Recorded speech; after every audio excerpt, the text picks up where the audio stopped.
अंग्रेजों में जो चर्च जा रहा है, मजहबी है, पादरियों से ताल्लुक है, जिन चुड़ैल भूत जादू सब होगा। अंग्रेजों में जो सेकुलर लिबरल होगा उस पर कुछ भी नहीं आएगा। आप कहेंगे इसका मतलब मजहब गलत है, फिर मजहब को फॉलो नहीं करना चाहिए। और भाई मजहब में ये चीजें हैं नहीं। मजहबी लोगों को जिन चुड़ैल भूत के नाम पे उल्लू बनाना आसान होता है, क्योंकि फी नफ्सी ही वो तो जिन्नात के वजूद के कायल होते हैं। एक चीज के कायल हैं, अगले सॉफ्टवेयर उसमें इंस्टॉल कर दो कि तुम पे आया हुआ है तो मान लेता है। सेकुलर मानता ही नहीं, जिनको आता ही नहीं उसके ऊपर। तो मैं ये नहीं कह रहा जिन्नात का इंकार कर दें, वो तो साबित है कुरान और सुन्नत से, लेकिन जिन्नात से डरना और लिफ्ट कराना छोड़ दें। इस मामले में सेकुलर बन जाए आप, कोई भी नहीं आएगा। और जिसके घर में आमिल इलाज कराने के लिए आया, बस समझ लो अब जिन्नात ने यहां बसेरा कर लिया, सूंघ सूंघ के जाएगा।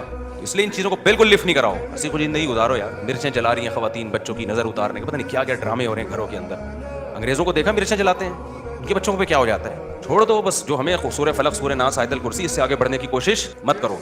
पहले देवबंदियों बरेलवियों में ये धंधे थे, पहले हदीसों में भी ये दबा के दुकानें चलना, पहले हदीसों में ये नहीं था। पहले हदीसों में भी दबा के ये धंधे अल्हम्दुलिल्लाह शुरू हो गए। जिन चुड़ैल